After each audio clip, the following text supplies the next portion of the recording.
Don தமிழொலியில் புத்தம்புது நிகழ்ச்சிகளை உடனுக்குடன் பார்த்து மகிழ எமது ஃபேஸ்புக் மற்றும் யூடியூப் பக்கத்தை லைக் செய்யுங்கள். வணக்கம் உறவுகளை, இணைந்திருக்கின்றோம் டான் தமிழொலியினுடைய இன்றைய பத்திரிகை நிகழ்ச்சியில். இன்றைய நாளை பொறுத்தவரையில் 8ஆம் தேதி ஏப்ரல் மாதம் 2022ஆம் ஆண்டு வெள்ளிக்கிழமையாக அமைந்திருக்கிறது.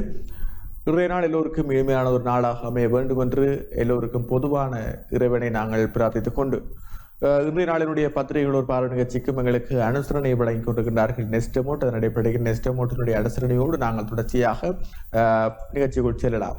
அதன் அடிப்படையில் இன்றைய தினமும் வளமை போன்று எங்களுடைய கலையகத்தை கிடைத்திருக்கின்ற பத்திரிகைகளாக ஈழநாடு, உதயன், தினக்குரல் மற்றும் வலம்புரி ஆகிய பத்திரிகைகள் இன்றைய தினமும் எங்களுடைய கலையகத்திற்கு கிடைக்கப்பெற்றிருக்கின்றன என்ற விடயத்தையும் உங்களுக்கு சுட்டிக்காட்டிக் கொண்டு தொடர்ச்சியாக நாங்கள் அந்த பத்திரிகைகளினுடைய முதன்மை செய்திகள் தொடர்பாக பார்க்கலாம்.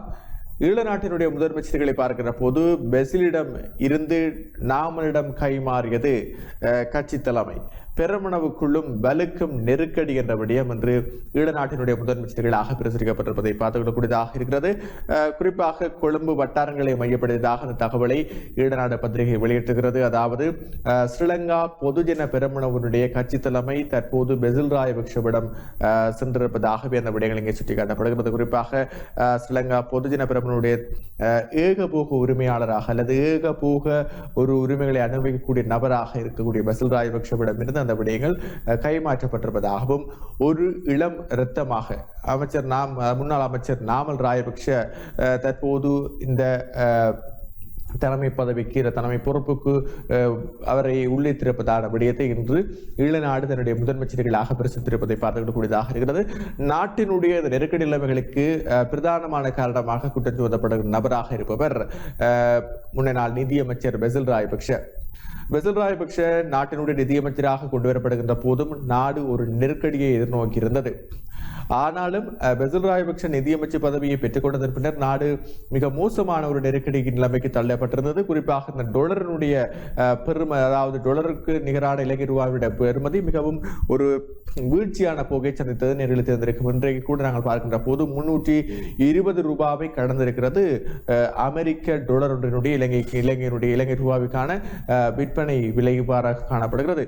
இவ்வாறு நாட்டினுடைய பல்வேறுபட்ட பொருளாதார சீர்குலைவுக்கும் ஒரு காரணமாக சுட்டிக்காட்டப்படுபவர் பெசில் ராஜபக்ஷ.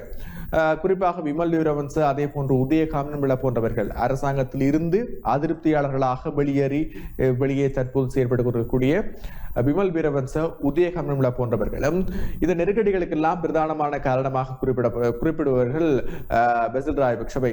நாடாளுமன்றத்தில் அண்மையில் உரையாற்றுகின்ற போது கூட விமல் வீரவன்ச இங்கே இந்த பிரச்சனைகளுக்கெல்லாம் காரணகர்த்தாவாக அல்லது இந்த பிரச்சனைகளுக்கெல்லாம் ஒரு பொறுப்பாளியாக இருக்கக்கூடிய நபராக இங்கே முன்னிலையில் இருக்கின்றார், அவர்தான் இந்த பொறுப்புகளுக்கெல்லாம் இந்த பிரச்சனைகளுக்கெல்லாம் பொறுப்பு சொல்ல வேண்டிய நபர் என்று விமல் வீரவன்ச பெசில் ராஜபக்ஷவை நோக்கி நேரடியாகவே குற்றம் சுமத்தியிருந்ததை நாங்கள் அவதானித்துக் கொள்ளக்கூடியதாக இருந்தது. நாடாளுமன்ற அமர்வுகளிலும் இவ்வாறான நிலைமையில் ஸ்ரீலங்கா பொதுஜன பெரமுனவுக்குள்ளும் பெசில் ராஜபக்ஷவுக்கான எதிர்ப்புகள் தோன்றியிருப்பதாகத்தான் தகவல்கள் வெளியாக இருந்தன. இதன் அடிப்படையில் தான் தற்போது அந்த கட்சியினுடைய தலைமை பதவிகள் தொடர்பான மாற்றங்களும் ஏற்படுத்தப்பட்டிருப்பதாக ஈழநாடு பத்திரிகை அதனுடைய முதன்மை செய்தி தருகிறது.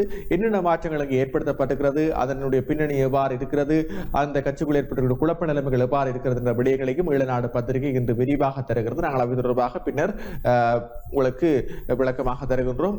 முதன்மை செய்திகளை விரிவாக பார்க்கின்ற போது தொடர்ச்சியாக தினக்குரல் பத்திரிகையினுடைய முதன்மை செய்திகளை பார்க்கின்ற போது கோட்டாபய விலகினால் பேசுவதற்கு தயார், ஜனாதிபதியாக இருந்து கொண்டு முன்வைக்கும் எந்த ஒரு யோசனையையும் ஏற்க மக்கள் தயாரில்லை என்று ஜேவிபியினுடைய தலைவர் அனுர்குமார் திசாநாயக்க தெரிவித்திருக்கூடிய விடயம் இன்று தினக்குரல் பத்திரிகையின் முதன்மை செய்திகளாக பிரசுரிக்கப்படுகிறது. அதாவது நேற்று தினம் நாடாளுமன்றத்திலே உரையாற்றிய ஆளுங்கட்சி உறுப்பினர்கள் தற்போது நெருக்கடி நிலைமைகளுக்கு எதிர்க்கட்சிகளும் சேர்ந்து எங்களுக்கு ஒத்துழைப்பு வழங்கினால் அந்த நெருக்கடிகளை நாங்கள் தீர்த்து கொள்ளக்கூடியதாக இருக்கும், இதற்கு எதிரடியினர் முன்வர வேண்டும் என்ற கோரிக்கைகளை எல்லாம் நேற்று நாடாளுமன்றத்திலே விடுத்திருந்தார்கள். ஒரு கட்டத்திலே நாங்கள் பார்க்கின்ற போது முன்னாள் நிதி மற்றும் நீதி அமைச்சராக இருக்கின்ற அலி சப்ரி அவர் ஒரு நாள் தான் நிதி அமைச்சராக இருந்தாலும் அவர் முன்னாள் நிதி அமைச்சர் என்றுதான் கொள்ளப்படுவார். அதன் அடிப்படையிலே பார்க்கின்ற போது முன்னாள் நிதி மற்றும் நீதி அமைச்சர் அலி சப்ரி கூட நாடு தற்போது பாரியதொரு நெருக்கடியில் நிலைமையில் இருக்கிறது, அதை நாங்கள் ஏற்றுக்கொள்கின்றோம், இதற்கு எதிர்த்தரப்பில் இருப்பவர்கள் தங்களுடைய ஒத்துழைப்புகளை வழங்கினால் நாங்கள் ஒன்றாக இணைந்து இந்த நெருக்கடிகளுக்கு பதவிகளுக்கு முகம் கொடுக்கக்கூடியதாக இருக்கும் என்று வெளிப்படையாகவே தன்னுடைய கருத்துக்களை குறிப்பிட்டிருந்தார். இந்த நிலைக்குத்தான் அங்கே அதாவது ஜேவிபியினுடைய தலைவர் அனுரகுமார் திசாநாயக்க உரையாற்றுகின்ற போது தற்போது ஜனாதிபதியை பதவி விலகுமாறுதான் நாடளாவிய ரீதியிலே மக்கள் போராடி கொண்டிருக்கின்றார்கள். ஜனாதிபதி அந்த பதவியிலே இருந்து கொண்டு என்ன யோசனையை முன்வைத்தாலும் அதனை மக்கள் ஏற்றுக்கொள்ள தயாராகவில்லை. ஆகையினாலே ஜனாதிபதி பதவி விலகுவாரே ஆனால் நாங்கள் இந்த அதாவது நெருக்கடி நிலைமையிலிருந்து நாட்டை மீட்பதற்கான திட்டங்களை உங்களோடு பகிர்ந்து கொள்வதற்கு தயாராக இருக்கின்றோம், இணைந்து செயற்படுவதற்கு தயாராக இருக்கின்றோம் என்று குறிப்பிட்டிருந்தார் அனுரகுமார் திசாநாயக்க. அந்த விடயம் என்று தினக்குரல் பத்திரிகையின் முதன்மை செய்தியாக பிரசுரிக்கப்படுகிறது. அது தினக்குரல் பத்திரிகையுடைய முதன்மை செய்தியாக இருக்கிறது. அதேவேளை உதயன் பத்திரிகையினுடைய முதன்மை செய்திகளை பார்க்கின்ற போது பதவி விலகும் வரை ஓயாது போராட்டம், தலவாக்கலையில் சயித் திட்டவட்டம், அலரி மாளிகை முன் நேற்றிரவும் பதற்றம், நாடு முழுவதும் மக்கள் கொதிப்பு என்றவாறாக இன்று உதயன் பத்திரிகையினுடைய முதன்மை செய்திகள் பிரசுரிக்கப்பட்டிருப்பதை பார்த்து கொள்ளக்கூடியதாக இருக்கிறது. நேர்களே, குறிப்பாக நேற்று தினம் நுவரெலியா தலவாக்கலையில் ஐக்கிய மக்கள் சக்தியினுடைய ஏற்பாட்டிலே ஒரு எதிர்ப்பு போராட்டம் இடம்பெற்றது. அது எதிர்ப்பு போராட்டம் என்று கூறப்பட்டாலும் தற்போதைய நிலைமைகளை பயன்படுத்தி கொண்டு தற்போதைய எதிர்க்கட்சி தலைவராக இருக்கின்ற சயித் பிரேமதாசவுக்கு ஒரு தேர்தல் பிரச்சாரம் செய்கின்ற போன்ற ஒரு தோற்றப்பாடைத்தான் இந்த கூட்டம் ஏற்படுத்துகிறது இங்கே விமர்சனத்துக்கு உரிய விடயமாக இருக்கிறது. அதாவது அரசாங்கத்துக்கு எதிராகவும் தற்போதைய பொருளாதார நெருக்கடிகளுக்கு தீர்வு கோரியும் நாடளாவிய ரீதியிலே மக்கள் போராட்டங்களை முன்னெடுத்துக் கொண்டிருந்தாலும் நேற்றைய தினம் ஐக்கிய மக்கள் சக்தியினுடைய ஏற்பாட்டிலே தலவாக்கலையில் முன்னெடுக்கப்பட்ட போராட்டமானது ஒரு தேர்தல் பிரச்சாரமாக நெருக்கடி நிலைமைகளை தேர்தலுக்கு அல்லது தங்களுடைய எதிர்கால அரசியலுக்கு பயன்படுத்துகின்ற விடயமாக இருந்தது. இதில் தமிழ் முற்போக்கு கூட்டணியினுடைய நாடாளுமன்ற உறுப்பினர்களும் பங்கெடுத்திருந்தார்கள். அவர்களும் இணைந்து இதை ஒரு தேர்தல் பிரச்சார மேடையாக மாற்றியிருந்தார்கள். இது விமர்சனத்திற்குரிய விடயமாக இருக்கிறது. நேற்று நாடாளுமன்றத்தில் உரையாற்றுகின்ற போது முன்னாள் ராஜாங்க அமைச்சர் ஜீவன் தொண்டமான் கூட தலவாக்கலையில் தற்போது ஒரு தேர்தல் பிரச்சார கூட்டம் நடக்கிறது, மக்களை தவறாக பயன்படுத்திக் கொண்டிருக்கிறார்கள் என்ற விமர்சனத்தை நாடாளுமன்றத்திலும் ஜீவன் தொண்டமான் முன்வைத்திருந்தார் என்பதும் இங்கே குறிப்பிடத்தக்க வேண்டிய விடயமாக இருக்கிறது. அவ்வாறாக தலவாக்கலையில் இடம்பெற்ற அந்த கூட்டத்திலே பெருந்திரளானவர்கள் கலந்து கொண்டிருந்தார்கள் என்பது மறப்பதற்கில்லை. அந்த கூட்டத்தில் தான் சையத் பிரேமதாசா குறிப்பிட்டிருக்கிறார், ஜனாதிபதி பதவி விலகும் வரை போராட்டங்கள் ஓயாது என்றும், அலரி மாளிகை முன், அதாவது இது அவர் குறிப்பிட்டபடிய பதவி விலகும் வரை போராட்டம் ஓயாது தலவாக்கலையில், அதேவேளை நேற்று தினம் அலரி மாளிகைக்கு முன்பாகவும் மக்களுடைய போராட்டம் இடம்பெற்றது. கொட்டும் மழைக்கு மத்தியிலும் அந்த போராட்டம் இடம்பெற்றது. பின்னர் மழை, அதாவது கடும் மழை பெய்து ஓய்ந்த பின்னர் அங்கு அந்த கூட்டம் சற்று கலந்திருந்தது. பின்னர் மீளவும் அந்த கூட்டம் அங்கு கூடி பொருளை சார்ந்த தடைகளை உடைத்துக் கொண்டு முன்னேறுவதற்கான முயற்சிகளையும் எடுத்திருந்தமை குறிப்பிட வேண்டியதாக இருக்கிறது. அதேவேளை நாடு முழுவதும் மக்கள் கொதிப்பு என்ற 3 உபதலைப்புகளோடு உதயன் பத்திரிகையினுடைய இன்றைய முதன்மை செய்தி பிரசுரிக்கப்படுகிறது. நாங்கள் அவற்றையும் உங்களுக்கு பின்னர் விரிவாக தருகின்றோம். வலம்புரி பத்திரிகையை பொறுத்தவரையில் வலம்புரி பத்திரிகை அலரி மாளிகையை முற்றுகையிட்டு பல்லாயிரக்கணக்கான மக்கள் போராட்டம், ஆர்ப்பாட்டத்தில் ஈடுபட்டவர் மீது தாக்குதல் நடத்தியதால் குழப்பம் என்ற விடயத்தையும் இன்று வலம்புரி பத்திரிகை ஒளிப்படுத்தினக்கூடியவாறாக தந்திருப்பதை நாங்கள் அவதானித்துக் கொள்ளக்கூடியதாக இருக்கிறது. அதேவேளை நாங்கள் பத்திரிகைகளினுடைய முதன்மை பக்கத்தில் இடம்பெற்றக்கூடிய பிரதானமான விடயங்களை நாங்கள் முதலில் உங்களுக்கு சுருக்கமாக தருகின்றோம். மத்திய வங்கிக்கு புதிய ஆளுநர் நியமிக்கப்படுகிறார். அந்த விடயம் தொடர்பான செய்திகளும் இங்கே இணைக்கப்பட்டுகிறது. அரசியல் ஜாப்புக்கு முரணாக இந்த தீர்வும் கிடையாது, ஜோன்ஸ்டன் திட்டவட்டம் என்ற விடயங்களும், நாணய நிதியத்திடம் செல்வதே ஒரே வழி, அலி சப்ரி எம்பி தெரிவிக்கின்ற விடயங்களும், அத்தோடு ஜனாதிபதி நினைத்தால் எந்த நேரமும் பதவி விலகலாம் என்று முன்னாள் தேர்தல்கள் ஆணையாளர் மஹிந்த தேசப்பிரிய குறிப்பிட்டிருக்கிற விடயங்களும் இன்று ஈழநாட்டில் இணைக்கப்பட்டுகிறது. அதேவேளை நியூசிலாந்தினுடைய பிரதமர் ஒரு விடயத்தை குறிப்பிடுகிறார். இலங்கையினுடைய பிரச்சனை சம்பந்தமாக தன்னுடைய கருத்துக்களை அவர் பதிவிட்டிருக்கிறார். மக்களுடைய கொதிப்பு மனநிலையை தான் உணர்ந்து கொள்வதாகவும் மக்களுடைய போராட்டங்களுடைய நியாயப்பாட்டை ஏற்றுக்கொள்வதாகவும் நியூசிலாந்தினுடைய பிரதமர் குறிப்பிட்டிருக்கிற கருத்துக்களும் இன்று ஈழநாட்டினுடைய முதன்மை பகுதியிலே பிரசுரிக்கப்பட்டிருப்பதை பார்த்துக் கொள்ளக்கூடியதாக இருக்கிறது. அது கொதிக்கின்றது இலங்கை, நியூசிலாந்து பிரதமர் சுட்டிக்காட்டு என்று தலைப்பிடப்பட்டவாறாக அந்த செய்திகள் அமைந்திருப்பதும் இங்கே குறிப்பிட வேண்டியதாக இருக்கிறீர்களே. உதயன் பத்திரிகையை எடுத்துக்கொண்டால், கடனை மீளக்கேட்ட பெண் கொன்று புதைக்கப்பட்டார், மணியந்தோட்டத்தில் அதிர்ச்சி சம்பவம், அகழ்வு நடவடிக்கைகள் ஏற்பாடு என்றவாறாக சுட்டிக்காட்டப்படுகிறது. யாழ்ப்பாணம் குருநகர் மணியந்தோட்டம் பகுதியில் இருக்கக்கூடிய ஒரு வீடொன்றிலே பெண்ணொருவருடைய சடலம் நேற்று இனங்காணப்பட்டது. அந்த சடலத்தை தோண்டுவதற்கான அகழ்வதற்கான நடவடிக்கைகள் இன்று முன்னெடுக்கப்பட இருப்பதாக நேற்று சுட்டிக்காட்டப்பட்டது. குறிப்பாக கொடுக்கல் வாங்கல் பிரச்சனை காரணமாக இந்த கொலை சம்பவம் இடம்பெற்றிருக்கலாம் என்று சந்தேகிக்கப்படுகிறது. இந்த சம்பவம் தொடர்பாக தம்பதிகள் இருவரும், அதே போன்று அவருடைய மகன் ஒருவரும் கைது கைது செய்யப்பட்டிருப்பதான தகவல்களையும் நேற்று அறிந்து கொள்ளக்கூடியதாக இருந்தது. நீங்களும் அந்த விடயங்களை அறிந்து கொண்டிருப்பீர்கள். அதேவேளை உதயன் பத்திரிகைகளை பார்க்கின்ற பொழுது வெளிநாடு செல்ல கப்ராலுக்கு தடை, அதாவது முன்னாள் மத்திய வங்கியினுடைய ஆளுநர் அஜித் குமார் கப்ரால் வெளிநாடுகளுக்கு செல்வதற்கான தடை விதிக்கப்பட்டிருக்கின்ற விடயங்களும் உதயன் பத்திரிகை இணைக்கப்பட்டிருக்கிறது. வலமுறை பத்திரிகை எடுத்துக்கொண்டால் கோட்டா வீட்டுக்கு போ, தலவாக்கலையில் மாபெரும் பேரணி என்று தலவாக்கலை பேரணியை வலமுறை பத்திரிகை பார்த்திருக்கிறது. வட்டுக்கோட்டையில் மோட்டார் சைக்கிள் விபத்து, இளைஞன் உயிரிழப்பு என்ற விடயங்களும் வலமுறை பத்திரிகை காணப்படுகிறது. 11 மற்றும் 12ஆம் தேதிகளில் அரசு விடுமுறை, சனி முதல் 9 நாட்கள் தொடர் விடுமுறை என்ற வலம்புரி பத்திரிகையின் முதன்மை செய்தி அமைகிறது. திரைக்குறள் பத்திரிகை எடுத்துக்கொண்டால் தமிழகத்தில் இருந்து இலங்கை தமிழருக்கு கப்பல் மூலம் அத்தியாவசிய பொருட்கள், ஸ்டாலினின் கோரிக்கையை பரிசீலிப்பதாக கூறுகிறார் இந்திய வெளிவிவகார அமைச்சர் என்றவாறாக அந்த செய்திகளும் திரைக்குறள் பத்திரிகை இணைக்கப்பட்டிருக்கிறது. அதேவேளை அசிங்கமான அமெரிக்கர் சபையில் போட்டு தாக்கிய விமல் என்றவாறான விடயங்கள், அதாவது பெசில் ராஜபக்ஷ மீது கடுமையாக விமல் வீரவன்ச நாடாளுமன்றத்திலே தெரிவித்த கருத்துக்களையும் இன்று தினக்குரல் பத்திரிகை இணைத்திருக்கிறது. போராட்டங்களினால் நாடு ஸ்தம்பிக்கும் நிலை என்ற செய்தி ஒன்றும் காணப்படுகிறது.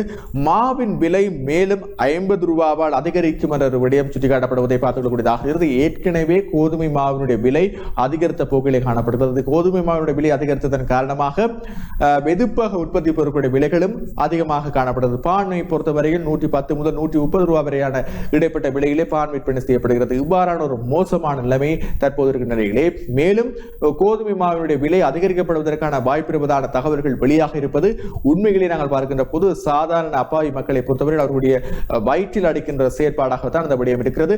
அவர்களுடைய வருமானம் என்கின்றது ஒரு அளவாகத்தான் இருக்கிறது. வருமானம், அதாவது ஒருவருடைய வருமானம், அந்த வருமானம் எந்த விதமான அதிகரிப்பையும் காட்டவில்லை. ஆனால் செலவு என்பது அதிகரித்து கொண்டு செல்வது என்பது கவலைக்குரிய விடயமாக இருக்கிறது. அவ்வாறான நிலைமைத்தான் தற்போது மீளவும் கோதுமை மாவுடைய விலை அதிகரிக்கப்படுமாக இருந்தால் கோதுமை மா சார்ந்த உற்பத்தி பொருட்களுடைய விலைகளும் அதிகரிப்பதற்கான வாய்ப்புகள் ஏற்படும்.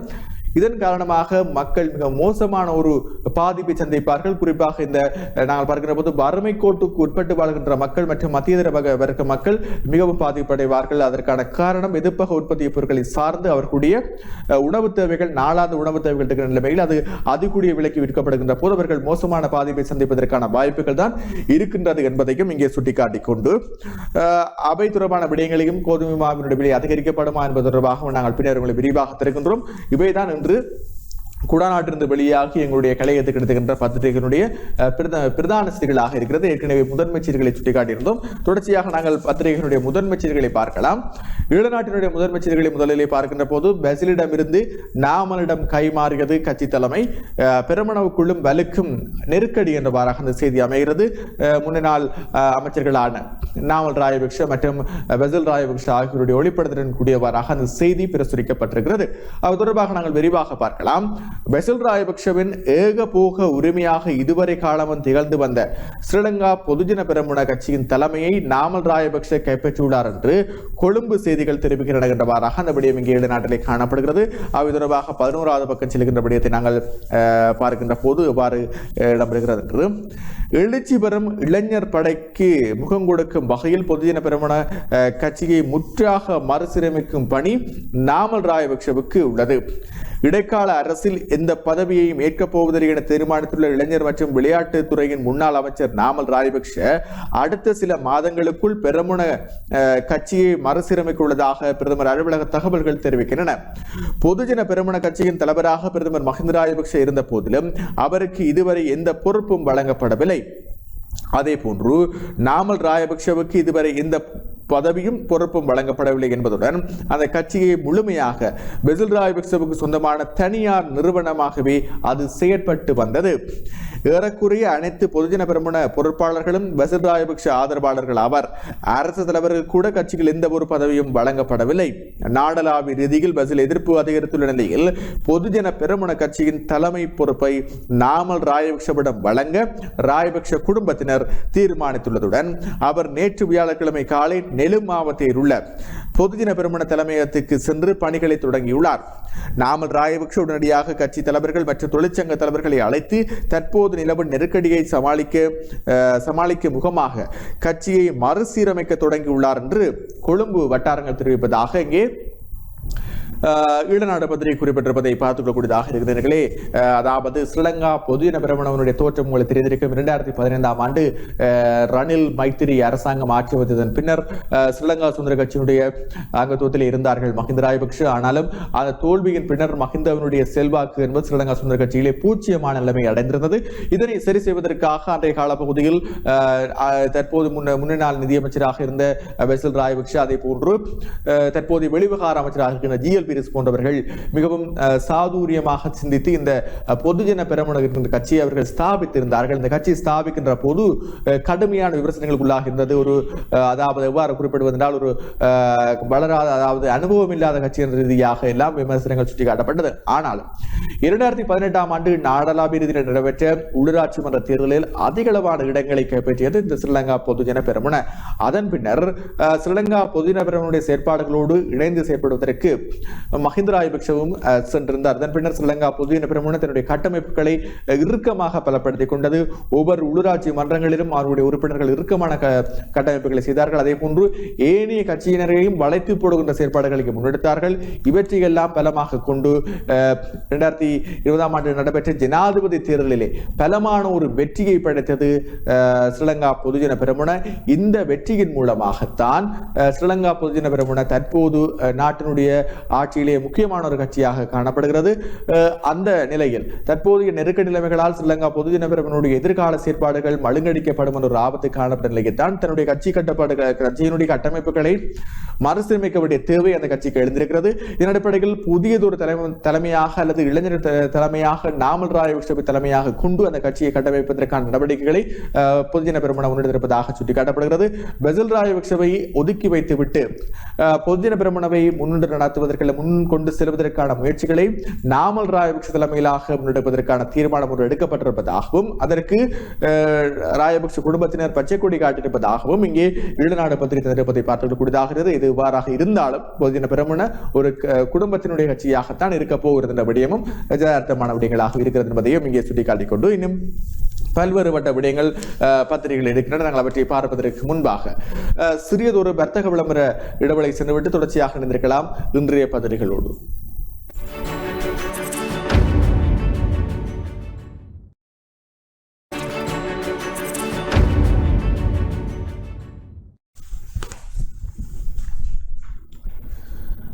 வர்த்தக விளம்பர இடைவெளி தொடர்ந்து இருக்கின்றோம். தொடர்ச்சியாக இன்று பத்திரிகைகளோடு உதயன் பத்திரிகையினுடைய முதன்மை செய்தியை பார்க்கலாம். உதயன் பத்திரிகையினுடைய முதன்மை செய்தியாக இன்று வெளியாக இருக்கின்ற செய்தி பதவி விலகும் வரை ஓயாது போராட்டம் என்ற செய்தி இன்று உதயன் பத்திரிகையின் முதன்மை செய்தியாக வெளியாக இருந்தது.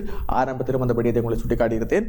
3 உபதலைப்புகள் இடம்பெறுகிறது. தலவாக்கலையில் திட்டவட்டம், அலரி மாளிகை முன் நேற்றிரவு பதற்றம், நாடு முழுவதும் மக்கள் குதிப்பென்றவாறாக ஜனாதிபதி பதவி விலகும் வரை இந்த போராட்டங்கள் ஓயாது என்ற அந்த செய்தியின் கீழே இவ்வாறு 3 தலைப்புகள் உபதலைப்புகளாக இடம்பெற்றிருப்பதை பார்த்துக் கொள்ளக்கூடியதாக இருக்கிறது.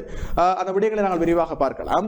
நாட்டில் ஏற்பட்டுள்ள பொருளாதார நெருக்கடிக்கு பொறுப்பேற்று அரசாங்கமும் ஜனாதிபதி கோட்டாபய ராஜபக்ஷவும் பதவி விலக வேண்டும் என்று நாட்டின் பல இடங்களிலும் நேற்று ஆர்ப்பாட்டங்கள் முன்னெடுக்கப்பட்டன.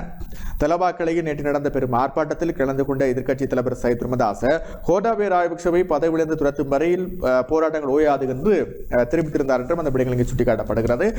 நான் ஆரம்பத்தில் குறிப்பிட்டிருந்தேன், தலவாக்கலை போராட்டத்தை பொறுத்தவரையில் சையத் பிரேமதாச அவருடைய ஒரு தேர்தல் பிரச்சார கூட்டமாக தான் அது விமர்சனங்கள் முன்வைக்கப்படுகிறது. அதற்கு பிரதானமான காரணம் அங்கே மக்களுடைய கோரிக்கைகள் முன்வைக்கப்படவில்லை. வெறுமனை தமிழ் புரோக்கு கூட்டணி, அதே போன்று ஐக்கிய மக்கள் சக்தியினுடைய கட்சி கோஷங்களும் அவர்களுடைய எதிர்கால அரசியல் திட்டங்கள் விடயங்கள் தான் அங்கே மையப்படுத்தப்பட்டதாக அந்த போராட்டத்தில் கலந்து கொண்டவர்களும் அதே போன்று ஊடகவியலாளர்களும் அந்த விடயங்கள் தொடர்பாக தெரிவித்திருந்தார்கள்.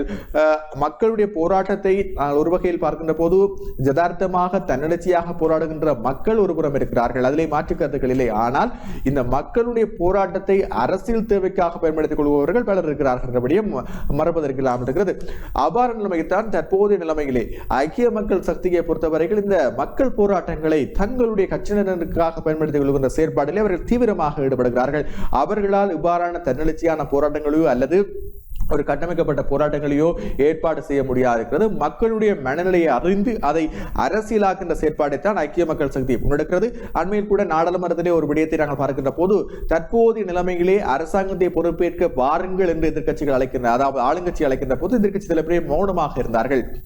அவர்கள் தெளிவாக அந்த விடயம் தொடர்பாக குறிப்பிடவில்லை. அதாவது தற்போது ஜனாதிபதியின் கீழே தாங்கள் செயற்பட விரும்பவில்லை என்றால் 19வது திருத்தத்தை கொண்டு வாருங்கள் என்று கூட அவர்கள் தெளிவாக குறிப்பிடவில்லை. அல்லது தற்போதைய அரசாங்கம் பல உறுப்பினர்கள் கிட்டத்தட்ட 40 வரையான உறுப்பினர்கள் சுயாதீனமாக செயற்பட போவதாக அறிவித்திருந்த நிலையிலும் இவர்கள் அரசாங்கத்தினுடைய பெரும்பான்மை நிரூபிப்பதற்கான ஒரு வாக்கு எடுப்பை அங்கே சபையிலே கோரியிருக்கலாம். ஆனால் அவ்வாறு கோருவதற்கு பின்னின்றார்கள்.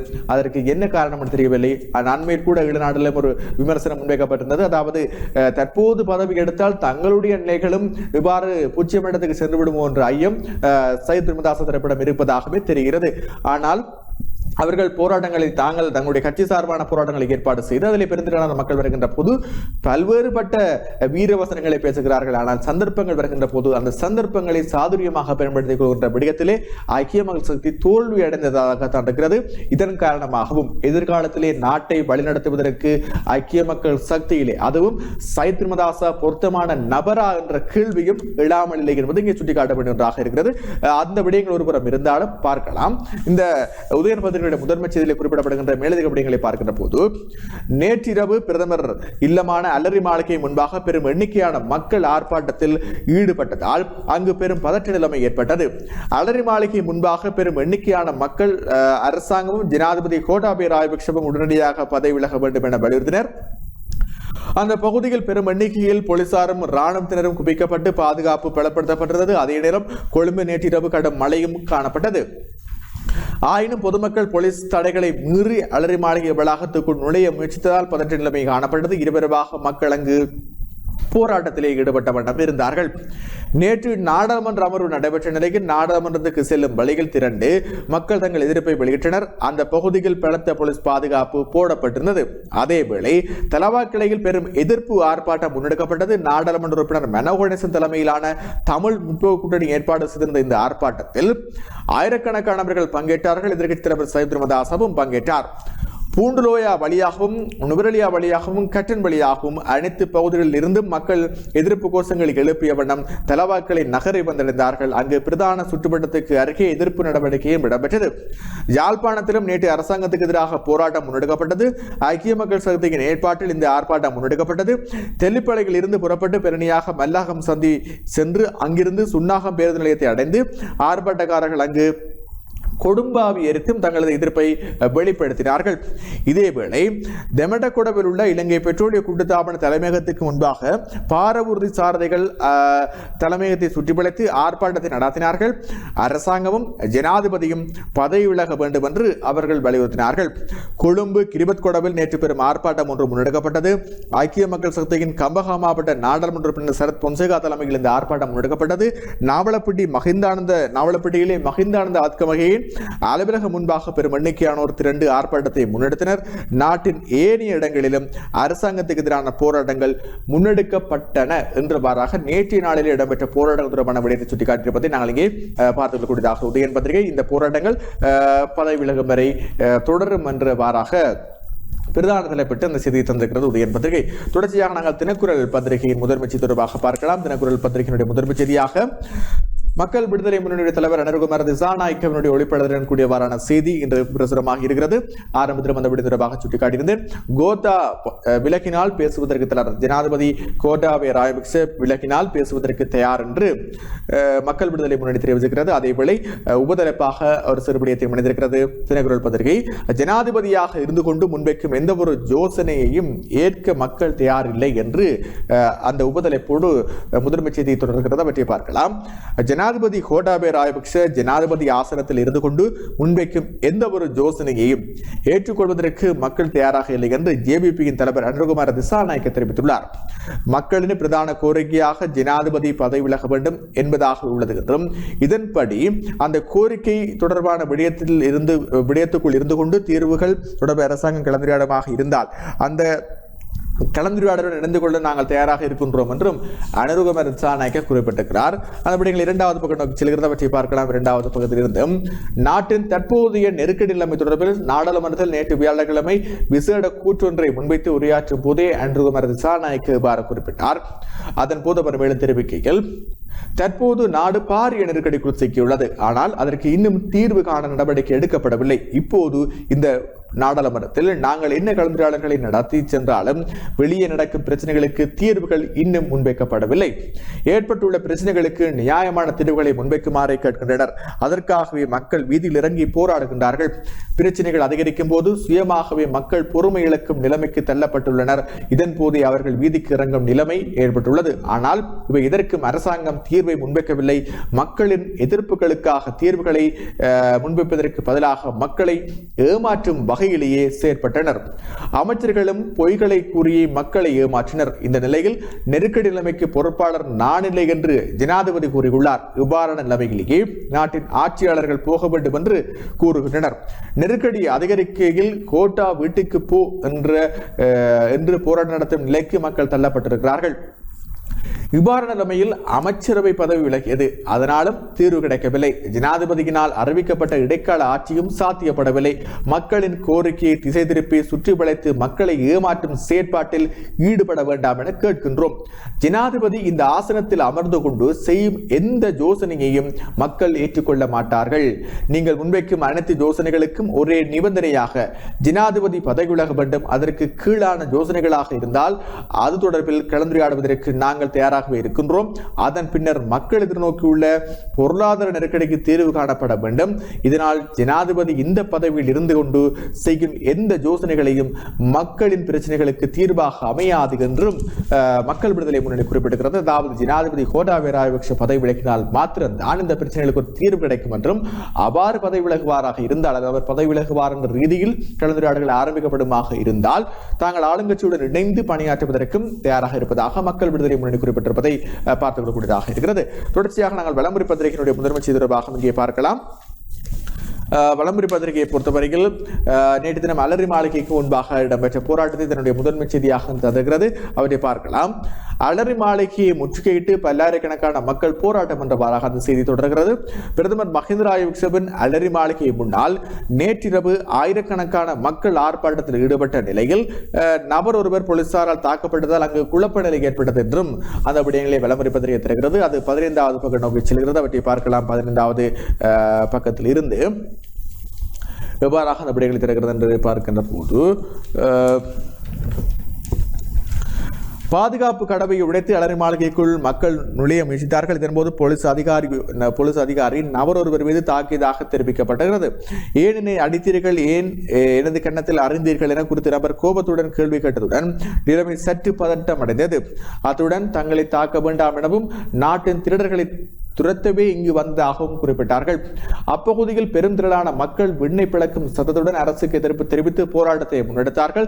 கைகளில் தேசிய கொடிகளுடன் வீதி தடை கம்பங்களில் மேலேறி தமது எதிர்ப்பை வெளிப்படுத்தினார்கள். பெருமளவு இராணுவத்தினர் போலீசார் அப்பகுதியில் குவிக்கப்பட்டு போராட்டக்காரர்களை கட்டுப்படுத்தும் நடவடிக்கையில் ஈடுபட்டார்கள் என்றும் குறிப்பாக நேற்று அலரி மாளிகைக்கு முன்பாக இடம்பெற்ற சம்பவத்தை விளம்பர பத்திரிகை தன்னுடைய முதன்மை செய்தியாக பதிவு செய்திருக்கிறது என்பதையும் சுட்டிக்காட்டிக் கொண்டு தொடர்ச்சியாக நாங்கள் ஈழ நாட்டினுடைய முதன்மை பக்கத்திலே பிரசுரிக்கப்பட்டிருக்கூடிய செய்திகள் தொடர்பாக நாங்கள் அவதானத்தை செலுத்தலாம். அதன் அடிப்படையில் இங்கே நாங்கள் பார்க்கின்ற போது அரசியல் ஜாப்புக்கு முரணாக எந்த தீர்வும் வழங்கப்படாது, ஜோன்ஸ்டன் திட்டவட்டம் என்ற விடயம் தொடர்பாக இங்கே பார்க்கலாம். ஒரு விடயத்தை குறிப்பிட வேண்டும். தற்போது ஆளுங்கட்சி சார்பிலே பல்வேறுபட்ட கருத்துக்களை குறிப்பிடக்கூடிய நபராகவும் அதே போல குறிப்பாக சொல்ல வேண்டும் அந்த அதிரடியான கருத்துக்களை குறிப்பிடுவார்கள். அந்த அதிரடியான கருத்துக்களை குறிப்பிடக்கூடிய ஒரு நபராக இருப்பவர் அமைச்சர் ஜோன்ஸ்டன் பெர்னாண்டோ. அவர் நெடுஞ்சாலைகள் பொறுப்பான அமைச்சராக இருந்தாலும் கூட அவர் நாடாளுமன்றத்திலே ஆளுங்கட்சியினுடைய பிரதம குரலாவாக இருக்கிறார். ஆளுங்கட்சி சார்பாக நாடாளுமன்றத்தில் உரத்து பேசக்கூடிய ஒரு நபராகவும் இருக்கிறார். பெரும்பாலும் ஜோன்ஸ்டன் பெர்னாண்டோவுடைய கருத்துக்கள் தான் தற்போது அரசாங்கத்தினுடைய கருத்துக்களாக பிரதிபலித்துக் கொண்டிருக்கிறதும் சுட்டிக்காட்ட வேண்டிய ஒன்றாக இருக்கிறது. இந்த நிலைக்குத்தான் அவர் அண்மையிலும் ஜனாதிபதி கோட்டாபய ராஜபக்ஷ பதவி விலகவே மாட்டார் என்ற கருத்தை குறிப்பிட்டிருந்தார். நேற்று தினம் நாடாளுமன்றத்தில் உரையாற்றுகின்ற போதும் ஜனாதிபதி கோட்டாபய ராஜபக்ஷ நாடாளுமன்றத்துக்கு சமூகம் அளித்திருந்த நிலையிலும் குறிப்பிட்டிருந்தார் ஜனாதிபதி பதவி விலகவே மாட்டார். அந்த கருத்தினை அவர் உறுதிப்பட இருப்பதாகவும் நேற்று ஜோன்ஸ்டன் பெர்னாண்டோ குறிப்பிட்டிருந்தார். அவ்வாறு நிலைமையில் அவர் நாடாளுமன்றத்தில் தெரிவித்திருக்கக்கூடிய மற்றொரு கருத்தையும் பார்க்கலாம். அரசியல் ஜாப்புக்கு முரணாக எந்த விதமான தீர்வுகளும் வழங்கப்படாது என அமைச்சர் ஜோன்ஸ்டன் பெர்னாண்டோ தெரிவித்துள்ளார். நாடாளுமன்றத்தில் நேற்று உரையாற்றிய போதே அவர் சுட்டிக்காட்டினார். அரசியல் ஜாப்புக்கு உட்பட்ட விடயங்களையே ஜனாதிபதி முன்னெடுத்து வருவதாகவும் அவர் தெரிவித்தார். இதேவேளை பாராளுமன்றத்தில் பொருளாதார நெருக்கடியை தீர்க்கும் வகையிலான விடயங்கள் குறித்தும் அவதானம் செலுத்தாமல் வெவ்வேறு பிரச்சனைகள் குறித்து என்றவாறாக விடயங்கள் தொடர்ச்சியாக பார்க்கலாம். இங்கே 11வது பக்கத்தில் இருந்து அதாவது வெவ்வேறு பிரச்சனை தொடர்பாக குழப்பம் ஏற்படுத்தியமை தொடர்பாக சபாநாயகர் மஹிந்த ஜாபா அபிவர்த்தனை என்னுடைய அதிருப்தியை தெரிவித்ததாக சுட்டிக்காட்டப்படுகிறது. அதாவது தற்போது நெருக்கடி நிலைமை தொடர்பாக பேசாது வேறு விடயங்கள் வேறு விடய பரப்புக்குள் சென்று பேசுவதனால் நாடாளுமன்றத்தில் குழப்பங்கள் ஏற்படுகிற விடயம் சம்பந்தமாக சபாநாயகர் அதிருப்தியை பதிவு செய்த விடயம் தொடர்பாகவும் இங்கே ஈழநாடு பத்திரிகை அந்த ஜோன்ஸ் அவருடைய செய்திகளுக்கு கீழாக பதிவு செய்திருப்பதையும் பார்த்துக்கக்கூடியதாக இருக்கிறது. இதேவேளை முன்னாள் நிதி மற்றும் நீதியமைச்சரான அலி சப்ரி அவர்கள் ஒரு கோரிக்கை விடுத்திருக்கிறார். நாணய நிதியத்திடம் செல்வதே ஒரே வழி. அலி சப்ரி எம்பி தெரிவிப்பு என்று அந்த செய்தி பிரசுரிக்கப்படுகிறது. தற்போதைய பிரச்சனைகளுக்கு சர்வதேச நாணய நிதியத்திடம் செல்வதுதான் ஒரே தீர்வு என முன்னாள் அமைச்சர் அலி சப்ரி தெரிவித்தார். ஆனால் இதற்கான நிலையான அரசாங்கம் ஒன்று நாட்டில் இருக்க வேண்டும் எனவும், எனவே எதிர்க்கட்சிகள் முன்வந்து அரசாங்கத்தை பொறுப்பேற்குமாறும் அவர் கேட்டுக்கொண்டார். நாடாளுமன்றத்தில் கருத்து தெரிவிக்கின்ற போது இந்த விடயம் தொடர்பாக நேற்று பதிவு செய்தனர். குறிப்பாக ஐக்கிய மக்கள் சக்தியினுடைய நாடாளுமன்ற உறுப்பினர் கர்சடி சில்வாவை இந்த பிரச்சனைகளுக்கு தீர்வை முன்வைக்கக்கூடிய நபராக அவரை அடையாளப்படுத்திய அலி சப்ரி பிரச்சனைகளுக்கான சரியான தீர்வை முன்வையுங்கள் என்றும் ஒரு பகிரங்க அழைப்பை நேற்று சபையிலே விடுத்திருந்தார் அலி சப்ரி. அந்த விடயங்களும் இங்கு சுட்டிக்காட்டப்பட வேண்டியதாக இருக்கிறது. அதேவேளை நாடாளுமன்றம் சென்ற கோட்டாபய எதிராகவும் ஆதரவாகவும் கோஷம் என்றவாறான செய்தியையும் இங்கே ஈழநாடு பத்திரிகை தருகிறது. ஜனாதிபதி கோட்டாபய ராஜபக்ஷ நேற்று காலை நாடாளுமன்றம் விஜயம் செய்த சிறிது நேரம் சபை அமர்வுகளை அவதானித்த பின்னர் அங்கிருந்து வெளியேறியிருந்தார். நாட்டின் தற்போதைய நெருக்கடி நிலைமை தொடர்பில் நாடாளுமன்றத்தில் 2வது நாள் விவாதம் நேற்று இடம்பெற்ற நிலையில் ஜனாதிபதியின் நாடாளுமன்ற வருகை அமைந்திருந்தது. ஜனாதிபதியின் வருகையின் போது எதிரணி உறுப்பினர்கள் அவருக்கு எதிராக கோஷம் எழுப்பினார். அதேவேளை ஆளுங்கட்சி உறுப்பினர்கள் ஆதரவாக கோஷமிட்டார்கள். ஜனாதிபதியை பதவி விலக கோரி நாடெங்கிலும் போராட்டங்கள் தீவிரமடைந்து வரும் நிலையில் ஜனாதிபதி என்ற அந்த விடயங்களை தொடர்ந்து செய்தவற்றை நாங்கள் இங்கே பார்க்கலாம். 11வது பக்கத்தில் இருந்து ஜனாதிபதியின் வருகையொட்டி நாடாளுமன்றத்தை சுற்றி பாதுகாப்பு பலப்படுத்தப்பட்டிருந்தது. நாடாளுமன்றம் செல்லும் அனைத்து விதிகளும் மூடப்பட்டு அதிகளவான போலீசார் கடமையிலே ஈடுபடுத்தப்பட்டார்கள் என்ற விடயத்தையும் சுட்டிக்காட்டப்படுகிறது. ஜனாதிபதி நாடாளுமன்றத்தில் நுழைகின்ற போது எதிரணியினர் கூச்சலிட்டு எதிர்ப்பினை பதிவு செய்திருந்தார்கள். அதேவேளை ஆளுங்கட்சியினர் எழுந்து நின்று ஜனாதிபதியை வரவேற்றிருந்தார்கள் என்ற விடயமும் இங்கே குறிப்பிட வேண்டிய விடயங்களாக இருக்கிறது. தொடர்ச்சியாக நாங்கள் மற்றொரு விடயம் தொடர்பாக இங்கே பார்க்கலாம். ஈழநாட்டில் இருந்து ஜனாதிபதி நினைத்தால் எந்த நேரமும் பதவி விலகலாம் கூறுகிறார் மஹிந்த தேசப்பிரிய என்றவாறான விடயத்தை ஈழநாடு பத்திரிகை தந்திருக்கிறது. அவை தொடர்பாக எங்களுடைய அவதானங்களை செலுத்துகின்ற போது ஜனாதிபதி விரும்பினால் அவருக்கு எந்த நேரத்தில் வேண்டுமானாலும் பதவி விலக முடியும் என்று தேர்தல் ஆணைக்குழுவினுடைய முன்னாள் தலைவர் மஹிந்த தேசப்பிரிய தெரிவித்திருப்பதாக அந்த விடயம் அமைந்திருக்கிறது. அவற்றை விரிவாக பார்க்கலாம். தாம் தயாரிலே அதாவது மஹிந்த தேசப்பிரிய தெரிவித்திருக்கிறார். குறிப்பாக 2021ஆம் ஆண்டு நெருக்கடி ஏற்பட்ட போதும் தேர்தல் நடத்தப்படும் வரை ஜேவிபி அரசுக்கு நேசக்கரம் நீட்டியிருந்தது என்பதையும் அதாவது இங்கே குறிப்பிட்டிருக்கக்கூடிய விடயங்களாகவே காணப்படுகிற நிலையிலே அதாவது தாம் நினைத்தால் ஜனாதிபதி நினைத்தால் தற்போது பதவி விலகும் ஏற்பாடு ஜனாதிபதிக்கு உள்ளது என்றும் இது தொடர்பில் சபாநாயகர் கடிதம் அனுப்பிவிட்டு அதனை அவர் செய்யலாம் என்றும் ஆலோசனை குறிப்பிட்டிருக்கிறார். இங்கே மஹிந்த தேசப்பிரிய புதிய ஜனாதிபதியை தெரிவு செய்யும் வரை பிரதமர் ஜனாதிபதியாக செயற்படலாம். ஆனால் மஹிந்த 2 தடவைகள் ஜனாதிபதி பதவி வகித்து விட்டார். எனவே சிக்கல் நிலை ஏற்பட்டால் அடுத்த வாய்ப்பு சபாநாயகருக்கு உள்ளது என்று மஹிந்த தேசப்பிரிய அந்த ஆலோசனை குறிப்பிட்டார். அதாவது தான் பதவி விலக விரும்பினால் ஜனாதிபதி சபாநாயகருக்கு அறிவித்துவிட்டு பதவி விலகலாம். அவர் ஜனாதிபதி பதவி விலகின்ற போது ஜனாதிபதி பதவி வெற்றிடமாக காணப்படும்.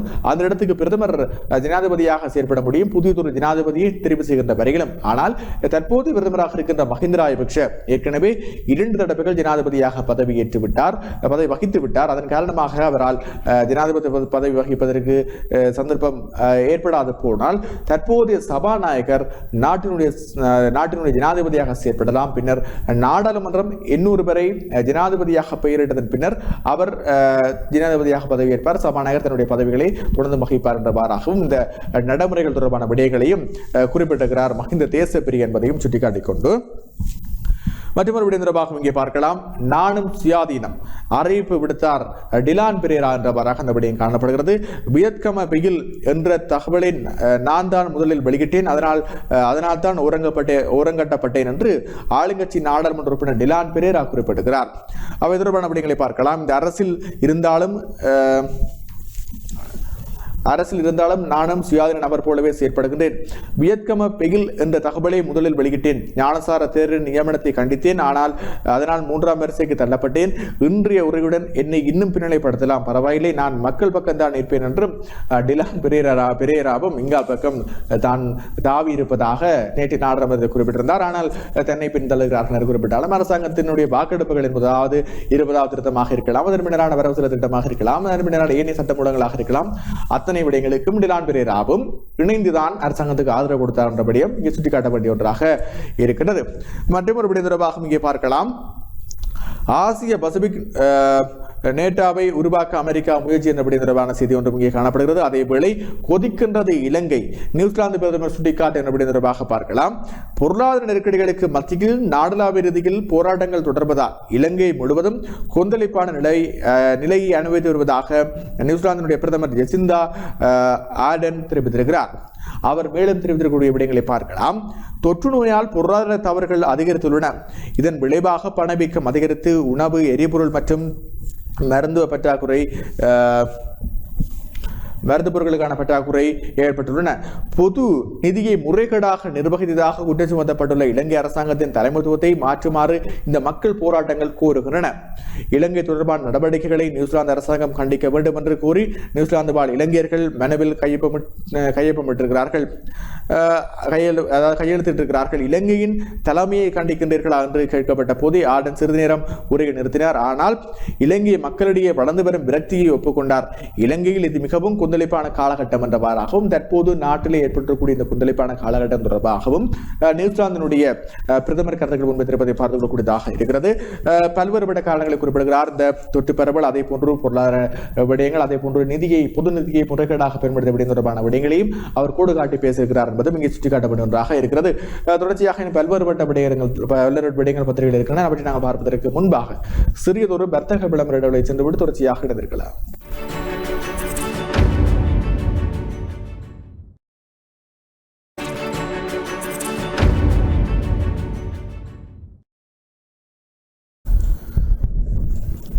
வர்த்தக விளம்பர இடைவெளி தொடர்ந்து நடந்திருக்கின்றோம். தொடர்ச்சியாக இன்றைய பத்திரிகைகளோடு தொடர்ச்சியாக நாங்கள் பார்க்கலாம். ஏனைய விடயம் தொடர்பாக தினக்குரல் பத்திரிகையிலிருந்து பார்க்கின்ற போது சிங்கள இளைஞர்கள் யுவதிகளே எமக்காகவும் குரல் கொடுங்கள், போராட்டத்தில் ஈடுபடுபவர்களிடம் ஸ்ரீதரன் எம்பி வேண்டுகோள் என்ற செய்தி இங்கே பிரசுரிக்கப்பட்டிருப்பதை பார்க்கக்கூடியதாக இருக்கிறது. அரசினால் திட்டமிட்டு பொருட்கள் அனுப்பப்படாமல் நாளாந்தம் பொருளாதார தடைக்கு வாழ்ந்தவர்கள், அதுவும் 20 ஆண்டுகளுக்கு மேலாக வாழ்ந்தவர்கள் தமிழர்கள்.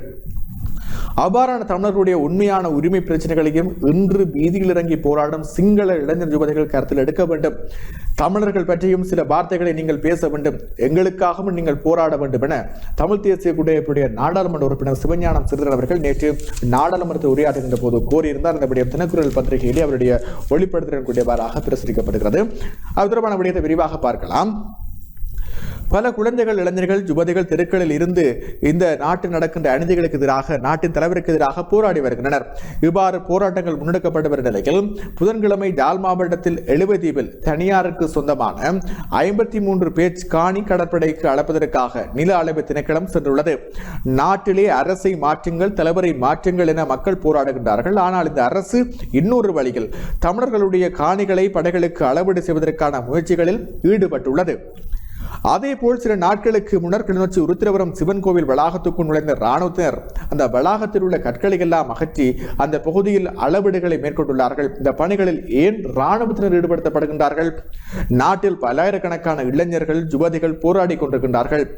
இந்த நாட்டின் ஜனாதிபதியை வீட்டுக்கு போகுமாறு கேட்கின்றார்கள். இந்த அரசின் மீது நம்பிக்கை இல்லை என்கின்றார்கள்.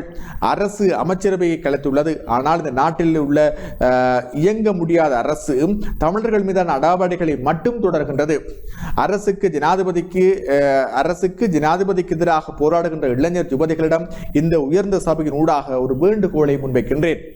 சிங்கள சகோதரிகளே, நாங்களும் இந்த நாட்டில் ஒரு பெரிய போர் நடாத்தியவர்கள், நாங்கள் போராடியவர்கள். நீங்கள் இப்போதுதான் இந்த பொருளாதார தடைகள், பொருளாதார தாக்கங்களை சந்திக்கின்றீர்கள். ஆனால் இதனை விட மோசமான அரசினால் திட்டமிட்டு பொருட்கள் அனுப்பப்படாமல் நாங்கள் நாளாந்தம் பொருளாதார தடைக்குள் வாழ்ந்தவர்கள், அதுவும் 20 ஆண்டுகளுக்கு மேலாக வாழ்ந்தவர்கள் தமிழர்கள். அவ்வாறான தமிழர்களுடைய உண்மையான உரிமை பிரச்சனைகளை நீங்கள் கருத்தில் எடுக்க வேண்டும். இளைஞர்கள் யுவதிகள் இன்று போராடுவது நியாயம். நீங்கள் தர்மத்துக்காக போராடுகிறீர்கள், உங்களுடைய தாய் நாட்டுக்காக போராடுகிறீர்கள். ஆனால் எங்களுடைய தமிழ் மண்ணில் நாங்கள் அநியாயங்களுக்கு உட்பட்டு இன்றும் இளைஞர்கள் யுவதிகள் சிறைகள் இருக்கின்றார்கள். அதனை பற்றியும் சில வார்த்தைகளை நீங்கள் பேச வேண்டும். காணாமல் போன தமது உறவுகளுக்கு 5 ஆண்டுகளை கடந்தும், அதாவது காணாமல் உறவுகளுக்கு 5 ஆண்டுகளை கடந்தும் தாய்மார்கள் போராடி கொண்டிருக்கிறார்கள். தமிழர்களுக்கு ஒரு நீதியை வழங்க முடியாமல், தமிழர்களின் பிரச்சனையை தீர்த்து வைக்க முடியாமல், ஒரு ஒற்றையாட்சியில் இருக்கின்ற இந்த நாட்டுக்குள்ளேயே தீர்வு என்று நீங்கள் பிடித்த மதவாதமும் இனவாதமும் இன்று எப்படி சூழ்ந்துள்ளது, எவ்வாறு திரும்பி வந்துள்ளது என்றவாறாக தன்னுடைய ஆழ்மன கிடக்கைகளை நேற்று நாடாளுமன்ற உறுப்பினர் சிறிதரன் அவர்கள் நாடாளுமன்ற உரையாற்றுகின்ற போது அங்கே சுட்டிக்காட்டப்பட்ட விடயங்களாக இருக்கிறது. அதாவது போரிடம் பெற்ற காலகட்டத்திலே வடக்கு கிழக்கிலே பாரியதொரு பொருளாதார தடை காணப்பட்டது. வடகிழக்கிற்கான பொருட்கள் அங்கே திட்டமிட்ட வகையிலே அந்த பொருட்களை வழங்காமல் இருந்தார்கள். இதன் காரணமாக எங்களுடைய குழந்தைகளும் எங்களுடைய சிறுவர்களும் மிகவும் கஷ்டப்பட்டார்கள். அந்த கஷ்டங்கள் துன்பங்களை எல்லாம் நாங்கள் நேரடியாக அனுபவித்தவர்கள். ஆனால் இன்றுதான் நீங்கள் இவ்வாறான பொருளாதார பிரச்சனை சம்பந்தமான விடயங்களுக்காக போராடுகிறீர்கள். அவ்வாறு நீங்கள் போராடுகின்ற போது வடக்கு கிழக்கில் இருக்கின்ற எங்களுடைய மக்களுடைய பிரச்சனைகள் தொடர்பாகவும் நீங்கள் கரிசனை கொள்ள வேண்டும் என்ற கருத்தினையும் நேற்று நாடாளுமன்றத்திலே முன்வைத்திருந்தார் நாடாளுமன்ற உறுப்பினர் சிவஞானம் சிறிதரன் அவர்கள். இந்த விடயங்கள் இன்று தினம் தினக்குரல் பத்திரிகையினுடைய முதன்மை பக்கத்திலே பிரசுரிக்கப்பட்டிருப்பதை பார்த்துக்கக்கூடியதாக இருக்கிறது. அதேவேளை தினக்குரல் பத்திரிகையிலே மற்றொரு விடயத்தையும் பார்க்கலாம். தமிழகத்தில் இருந்து இலங்கை தமிழருக்கு கப்பல் மூலம் அத்தியாவசிய பொருட்கள், தமிழக முதல்வரின் கோரிக்கையை பரிசீலிப்பதாக இந்திய வெளிவிவகார அமைச்சர் குறிப்பிட்டிருக்கிற செய்தியை பார்க்கலாம். இலங்கையில் வடக்கு கிழக்கு தலைநகர் கொழும்பில் வசிக்கும் தமிழர்கள் மற்றும் மலைய தமிழர்களின் நலன் கருதி தமிழ்நாடு அரசு அத்தியாவசிய பொருட்களான அரிசி, பருப்பு மற்றும் உயிர்காக்கும் மருந்துகளை கப்பல் மூலம் தூத்துக்குடி துறைமுகம் வாயிலாக அனுப்புவதற்கு தயாராக உள்ள நிலையில் இத்தகைய பொருட்கள் என்றவாறாக இரண்டாவது பக்கம் செல்கிறத பற்றி பார்க்கலாம். இத்தகைய பொருட்களை யாழ்ப்பாணத்தில் உள்ள இந்திய தூதரகம் மூலம் விநியோகிக்க உரிய அனுமதியையும் ஏற்பாடுகளையும் செய்ய வேண்டும் என்று வெளியுறவுத்துறை அமைச்சர் டாக்டர் எஸ் ஜெய்சங்கரிடம் தமிழ்நாடு முதலமைச்சர் மு.க. ஸ்டாலின் நேற்று வியாழக்கிழமை கோரியுள்ளார். தமிழ்நாடு முதலமைச்சர் மு.க. ஸ்டாலின் இந்திய வெளியுறவுத்துறை அமைச்சர் ஜெய்சங்கரை நேற்று வியாழக்கிழமை தொலைபேசி மூலம் தொடர்பு கொண்டு இலங்கையில் நிலவும் பொருளாதார நெருக்கடி காரணமாக பாதிக்கப்பட்டுள்ள இலங்கை தமிழர்களுக்கு உதவிட வலியுறுத்தினார். இதன்போது இலங்கையில் முன்னெப்போதும் இல்லாத அளவிற்கு தற்போது நிலவும் தீவிர பொருளாதார நெருக்கடியில் சிக்கி வேதனையில் தவித்துக் கொண்டிருக்கும் இலங்கை தமிழர்கள் குறித்து தனது ஆழ்ந்த கவலையை தெரிவித்துக் கொண்ட முதலமைச்சர், இந்த சூழ்நிலையில் இலங்கையில் வசிக்கும் குறிப்பாக வடக்கு மற்றும் கிழக்கு மாகாணங்களிலும் தலைநகர் கொழும்பிலும் வசிக்கும் தமிழர்கள் மற்றும் மலையக தமிழர்களின் நலன் கருதி தமிழ்நாடு அரசு அத்தியாவசிய பொருட்களான அரிசி, பருப்பு மற்றும் உயிர்காக்கும் மருந்து பொருட்களை கப்பல் மூலம் தூத்துக்குடி துறைமுகம் வாயிலாக அனுப்புவதற்கு தயாராக உள்ளது. மனிதாபிமான நோக்கில் அனுப்பப்படும் இத்தகைய பொருட்களை உணவின்றி தவிக்கும் தமிழர்களுக்கு கொழும்பு மற்றும் யாழ்ப்பாணத்தில் உள்ள இந்திய தூதரகம் மூலம் விநியோகிக்க உரிய அனுமதியை ஏற்பாடுகளை செய்து தர வேண்டும் என்றும் மு.க. ஸ்டாலின் இந்திய வெளிவிவகார அமைச்சரை கோரியிருக்கிறார். இது தொடர்பாக இந்திய பிரதமர் நரேந்திர மோடியை கடந்த 31/3/2022 அன்று சந்தித்து தான் முன்வைத்த கோரிக்கையை நினைவு கூர்ந்த முதலமைச்சர் அந்த கோரிக்கைகளை எல்லாம் உடனடியாக நிறைவேற்றிட வேண்டும் என்றும் கேட்டுக்கொண்டார். அதே போன்று இலங்கை கடற்படையினரால் தமிழக மீனவர்கள் அடிக்கடி தாக்கப்படுவது குறித்தும் கைது செய்யப்படுவது குறித்தும் தனது ஆழ்ந்த கவலையை வெளியுறவுத்துறை அமைச்சரிடம் தெரிவித்துக் கொண்ட முதலமைச்சர், இலங்கை கடற்படையினரால் கைது செய்யப்பட்டு இலங்கை சிறைகளில் வாடும் தமிழக மீனவர்கள் மற்றும் அவர்களது மீன்பிடி படகுகளை உடனடியாக விடுவித்திட இலங்கை அரசு உரிய நடவடிக்கைகளை விரைந்து எடுக்க வேண்டும் என்றும் வலியுறுத்தினார். தமிழ்நாடு முதலமைச்சர் முன்வைத்த கோரிக்கைகள் தொடர்பாக உரிய நடவடிக்கைகளை எடுப்பதாக வெளியுறவுத்துறை அமைச்சர் டாக்டர் எஸ் ஜெய்சங்கர் உறுதியளித்திருப்பதாக அந்த விடயம் சுட்டிக்காட்டப்பட்டிருப்பதை பார்த்துக்கொள்ளக்கூடியதாக. அண்மையிலே புதுடெல்லிக்கு விஜயம் ஒன்றை மேற்கொண்டிருந்த தமிழக முதலமைச்சர் மு.க. ஸ்டாலினும் இந்திய பிரதமர் நரேந்திர மோடியை சந்தித்து இலங்கை தமிழர்களுடைய விவகாரம் தொடர்பாகவும் தன்னுடைய கருத்துக்களை அவர் பரிமாறியிருந்தார். இதன்போது இலங்கையினுடைய பொருளாதார நெருக்கடி தொடர்பான விடயங்களையும் இந்திய பிரதமருடைய கவனத்தை கொண்டு வந்த தமிழக முதலமைச்சர், அவ்வாறு பொருளாதார பிரச்சனைகளிலே சிக்கி தவிக்கின்ற இலங்கை தமிழர்களுக்கு தமிழ்நாடு அரசு உதவிகளை வழங்குவதற்கு தயாராக இருப்பதாகவும் அவ்வாறான உதவிகளை தாங்கள் வழங்குவதற்கு அனுமதியை வழங்க வேண்டும் என்ற கோரிக்கையினையும் முன்வைத்திருந்தார் மு.க. ஸ்டாலின். அவ்வாறு தமிழ்நாடு அரசு வழங்குகின்ற உதவிகள், அதாவது யாழ்ப்பாணத்தில் இருக்கக்கூடிய இந்திய துணை தூதரகம், அதே போன்று கொழும்பில் இருக்கக்கூடிய இந்திய தூதரகம் ஊடாக அங்கிருக்கக்கூடிய தமிழ் மக்களுக்கு வழங்கப்பட வேண்டும் என்ற கருத்தினையும் தமிழக முதலமைச்சர் முன்வைத்திருந்தார். இதன் அடிப்படையில் தான் மீளவும் அந்த கோரிக்கைகளை இந்தியாவுடைய வெளிவிவகார அமைச்சருடைய கவனத்துக்கும் தமிழ்நாடு முதலமைச்சர் கொண்டு வந்திருக்கிறார். இந்த விடயம் தொடர்பாக என்ன பிரதிபலிப்புகளை பாரத அரசு வெளிப்படுத்தப் போகிறது என்பது இனி வருகிற நாட்களிலே தெளிவாக நாங்கள் பார்த்து அறிந்து கொள்ளக்கூடிய விடயங்களாக இருக்கும். ஆகவே அந்த விடயம் சம்பந்தமாக தமிழக முதலமைச்சர் எடுத்திருக்கக்கூடிய இந்த நடவடிக்கை உண்மையிலே பாராட்டப்படக்கூடிய விடயமாக இருக்கிறது என்பதையும் இங்கே சுட்டிக்காட்டிக் கொண்டு தொடர்ச்சியாக நாங்கள் மற்றொரு விடயம் தொடர்பாக இங்கே பார்க்கலாம். அசிங்கமான அமெரிக்கர் சபையில் போட்டு தாக்கிய விமல் என்ற விடயம் தொடர்பாக பார்க்கலாம்.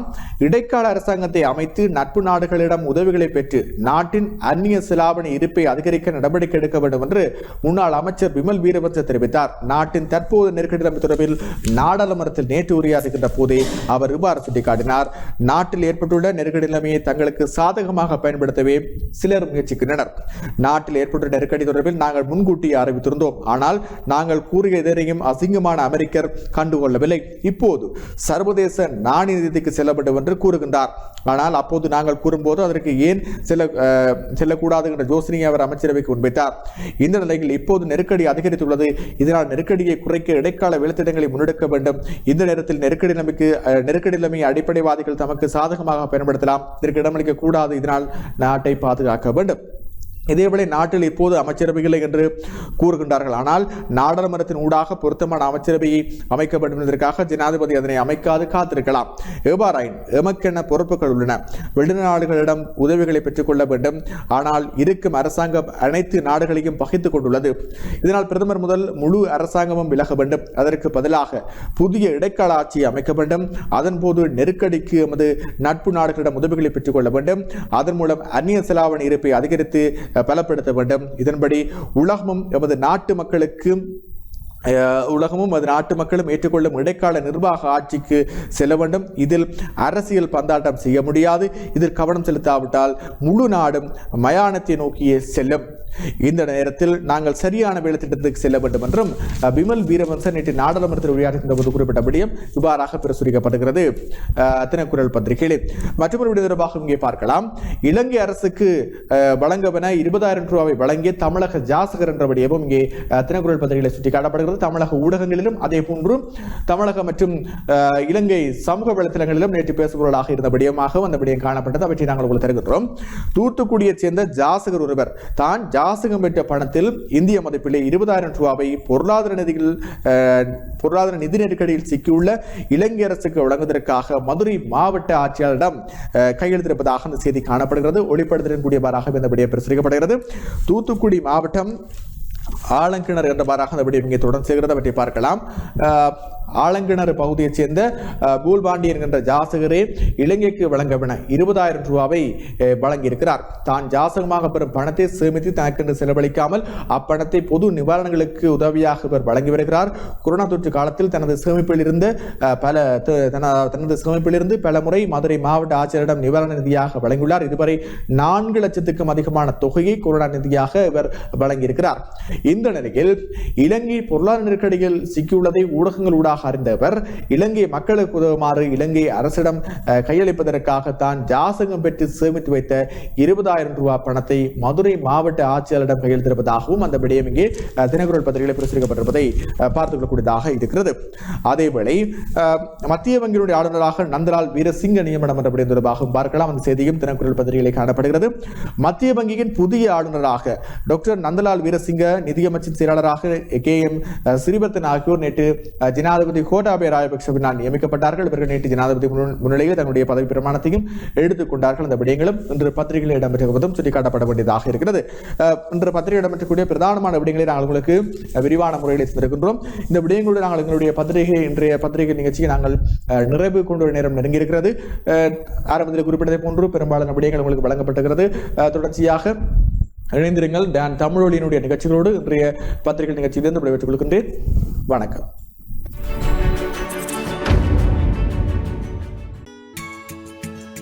டான் தமிழொலியில் புத்தம்புது நிகழ்ச்சிகளை உடனுக்குடன் பார்த்து மகிழ எமது Facebook மற்றும் YouTube பக்கத்தை லைக் செய்யுங்கள்.